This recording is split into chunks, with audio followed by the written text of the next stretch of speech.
Right, I'm going to give you a quick tour of Premiere Pro. Maybe you know a lot of this already, but I do notice that if you don't really get the basics down, the rest of the editing process is just going to be harder. I'm going to show you things that I use the most for almost every edit. And I'm just going to show you a quick workflow that works best for me. So let's dive right in. We're going to open Premiere Pro and we're going to create a new project.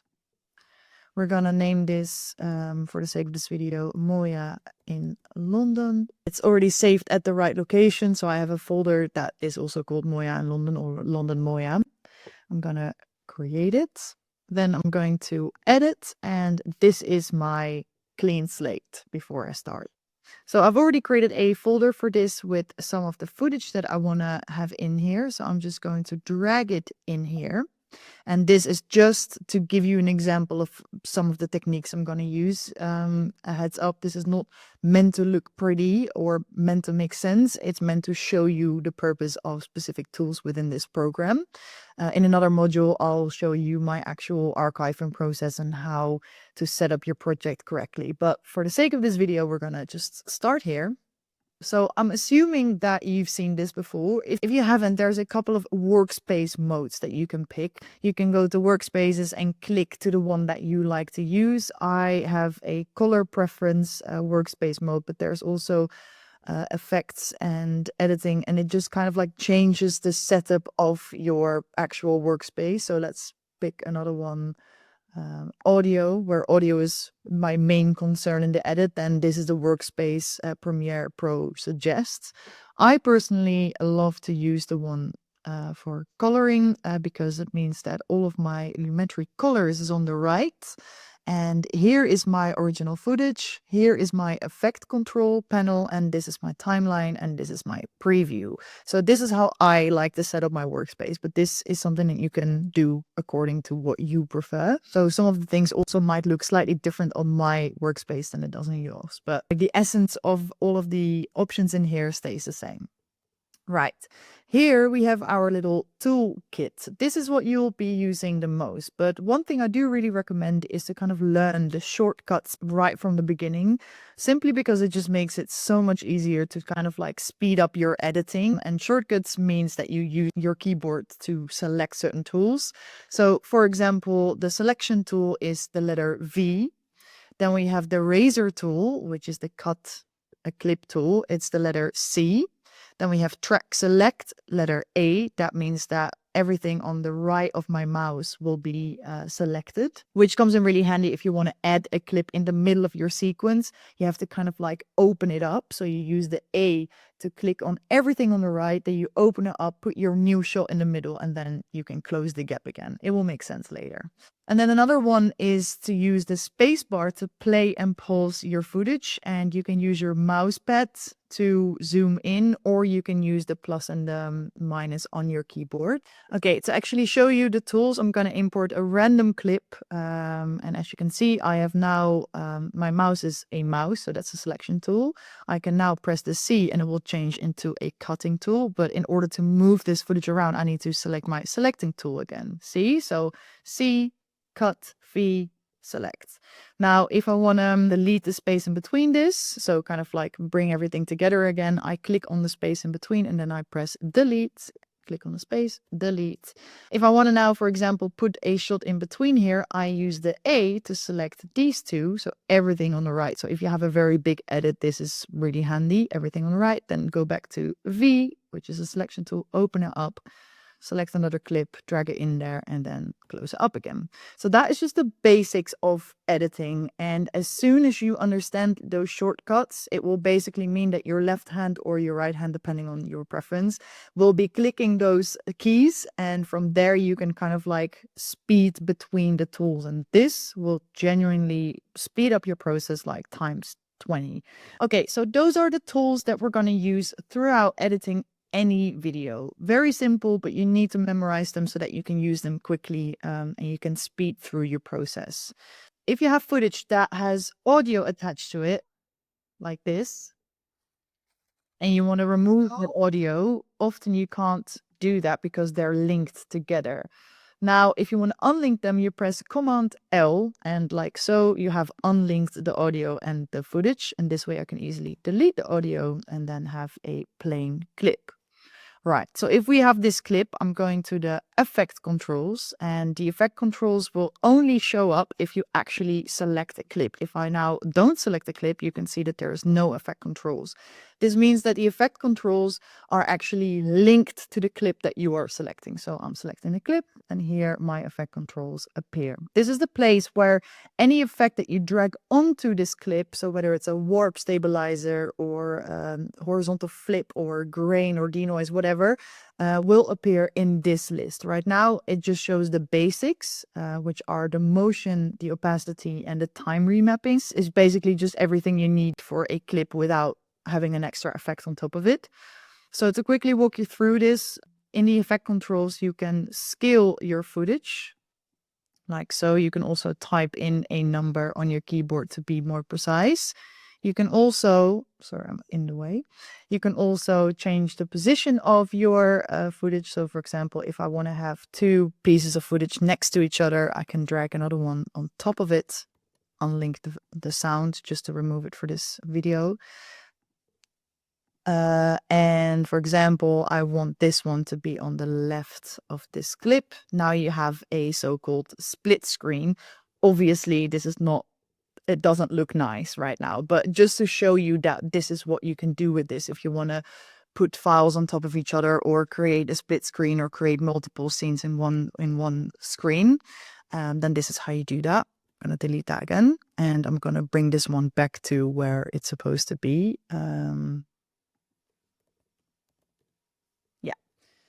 Right, we have the rotation and we have a cropping option here. Sometimes it depends on which version of Premiere Pro you're using. The crop is not inside of the effect controls yet. You have to manually add it via the effects this way, which brings me to the next point, is that in this folder or in this area where all of your original files are, you can also select effects.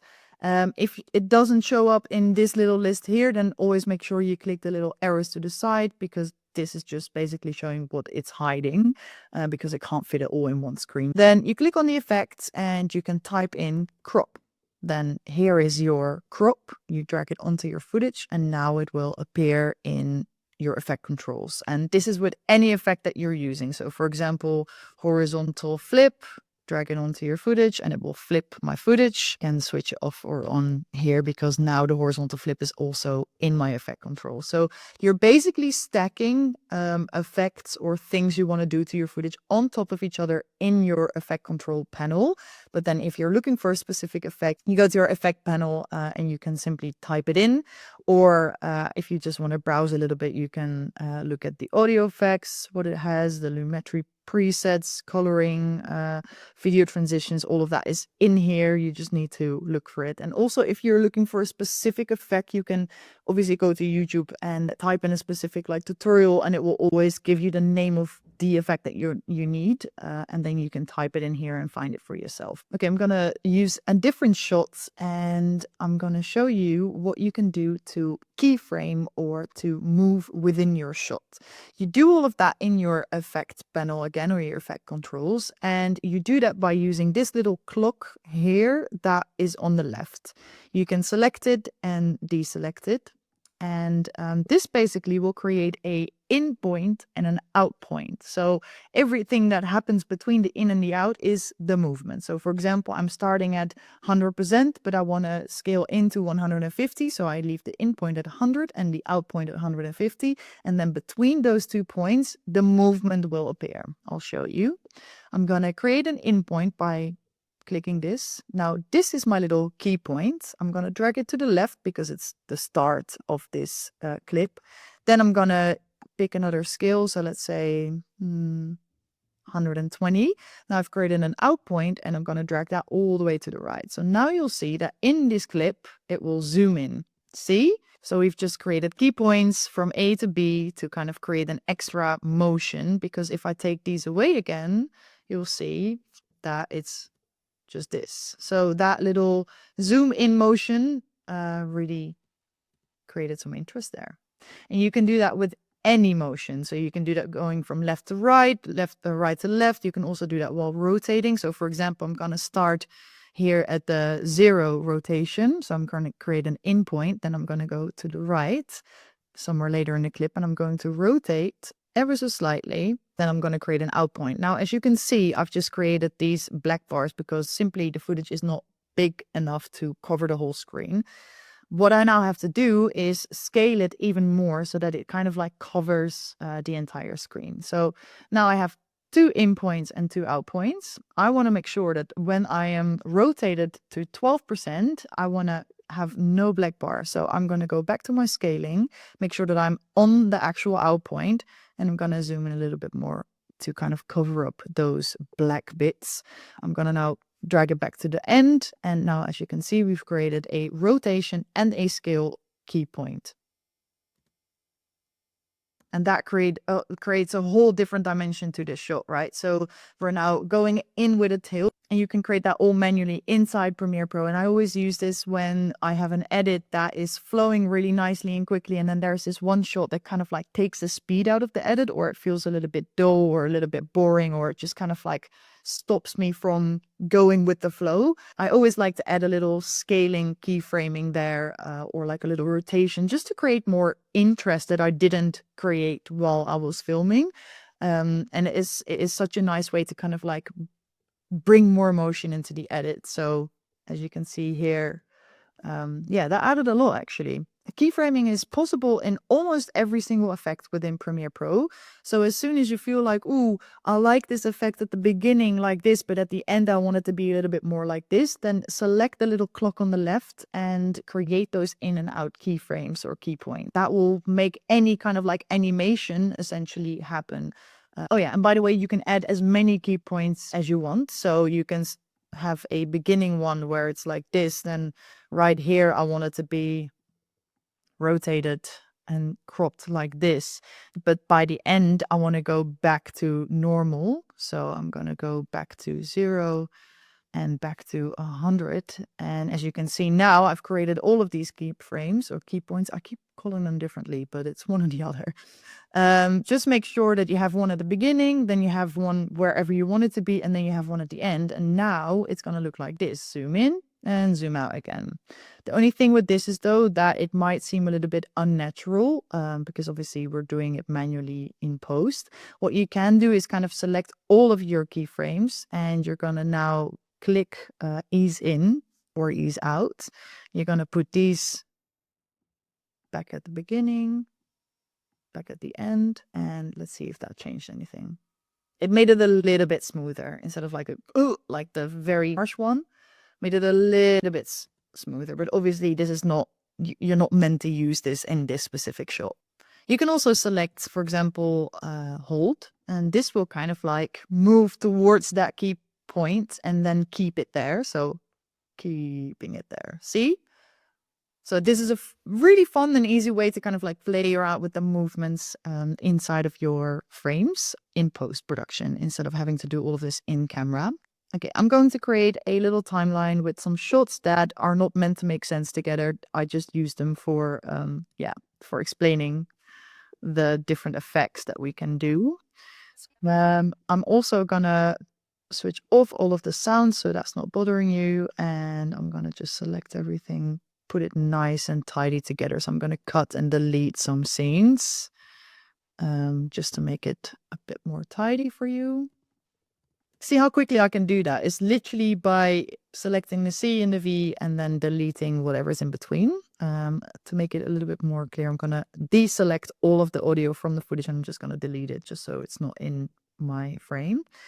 Okay, so I have these shots. Now I need to give them a little bit of color because otherwise it's just hard for you to see what I'm doing. So I'm going to my import folder. I'm going to select this new item icon and I'm going to select adjustment layer and make sure that it's in the same exact settings as my sequence, which it does automatically. So it should be right.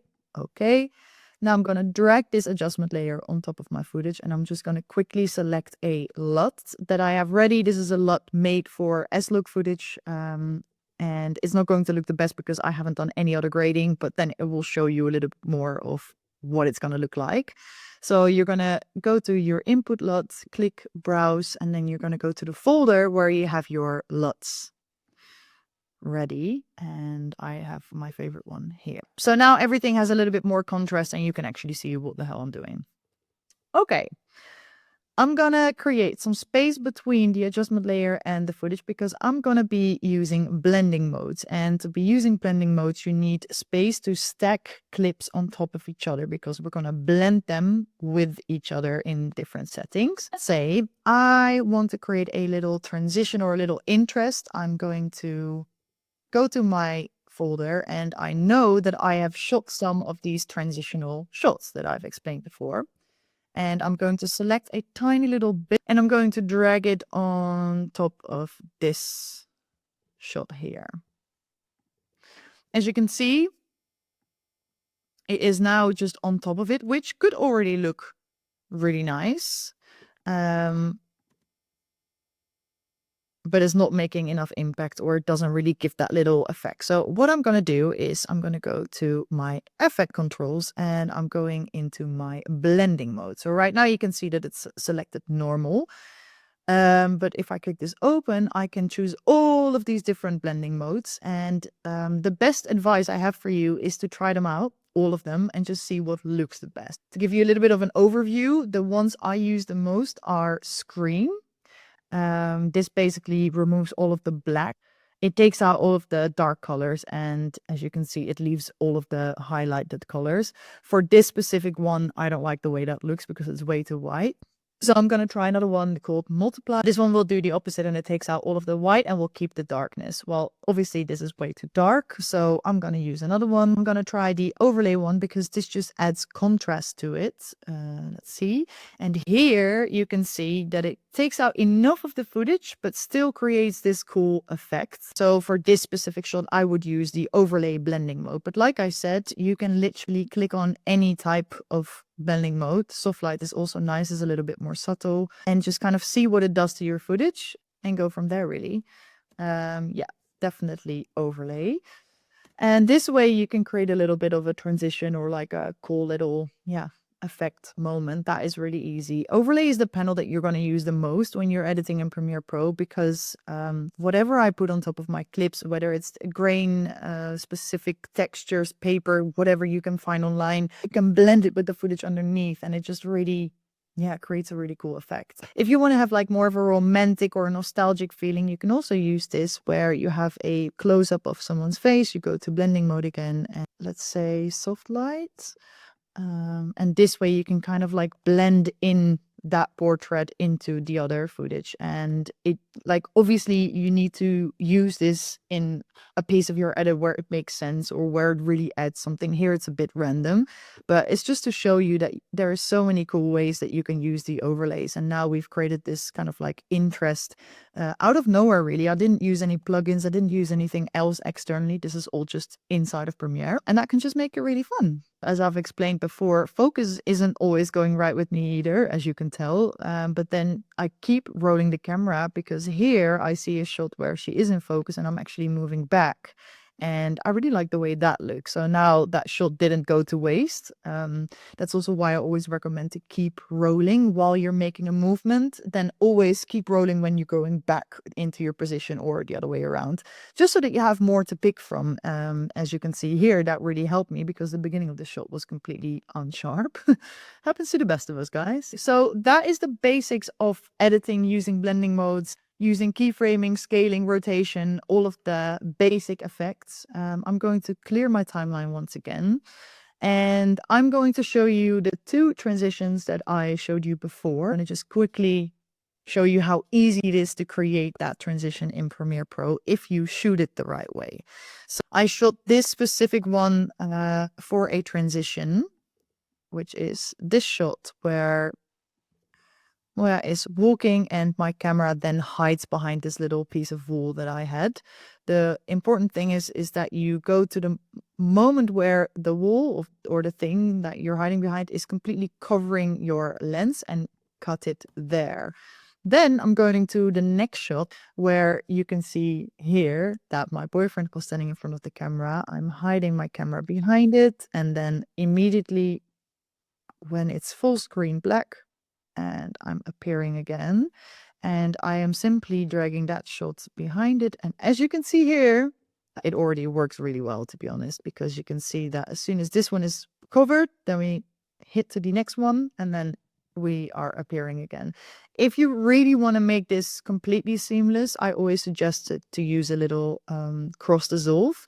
You go into your effect panels and you just type in cross dissolve, and then you drag it on top of your clip. And now I want this bit where it blends together to be super short, so I'm just gonna make it really tiny. That's a little bit too tiny.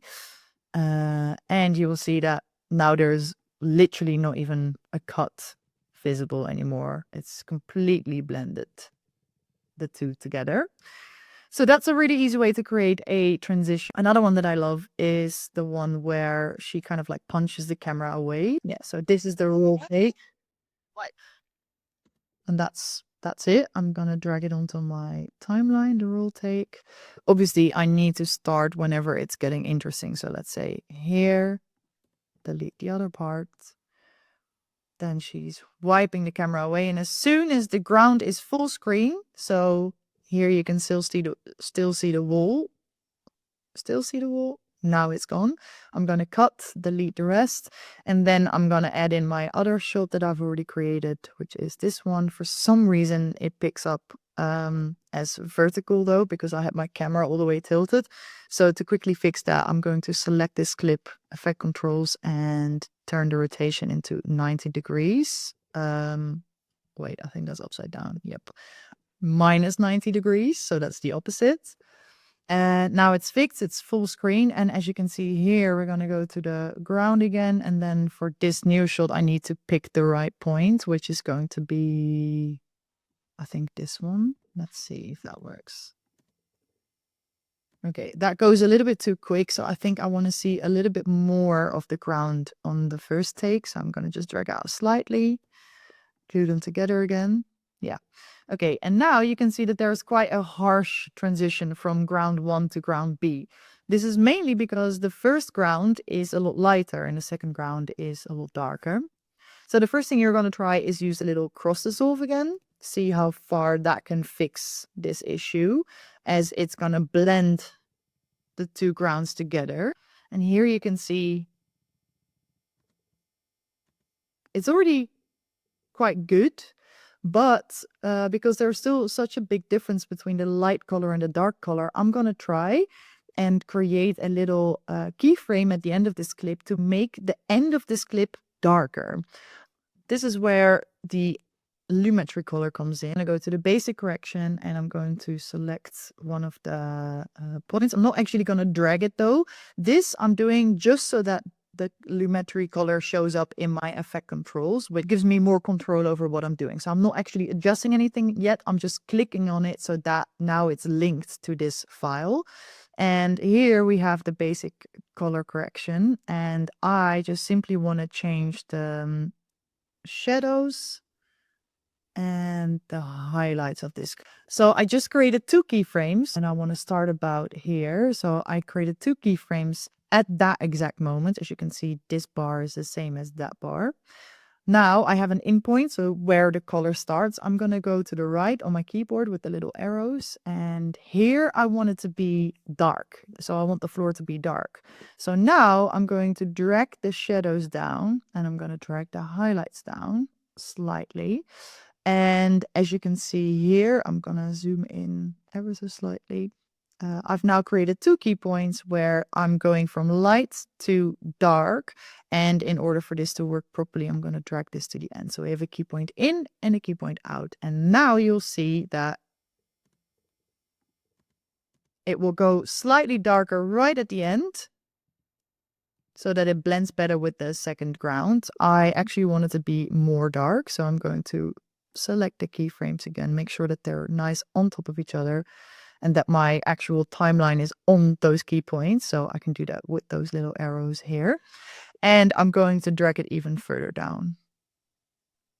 The shadows, I'm going to drag it back to the end so that it's at the end of the clip. And here, that makes it a lot more seamless, as you can see. So bright, it's going to go darker, darker, darker, darker. And right when it's crossing over to the other ground, it's dark enough and it can pick up there again. And this is how you create a almost seamless transition in Premiere Pro. Super easy.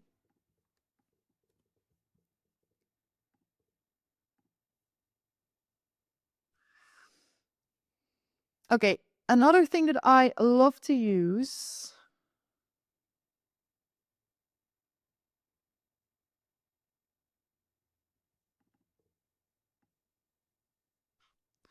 Another thing that I love to use is speed ramping. And I personally love speed ramping the old school way or the not correct way, which basically means that you just cut and speed up specific parts of the sequence. Simply cut inside of my footage a little chunk that I would like to be sped up. And I'm clicking the right mouse, then scrolling down to speed duration, and I'm going to put in 330%.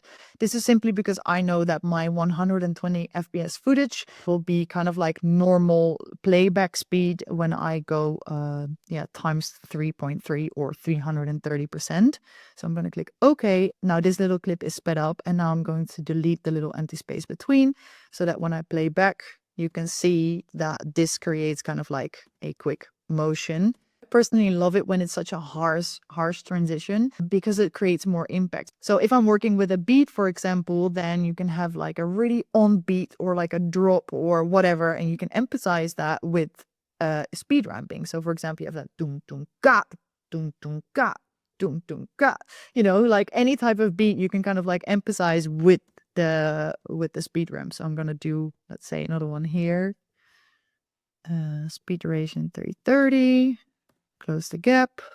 So, dum dum ga, dum dum ga, dum dum ga. So yeah, that's speed ramping for you. Obviously, you can only really use this with footage that has enough frames per second in there, so 120 or 50 or 60, so that you can actually slow down the footage or speed it up again.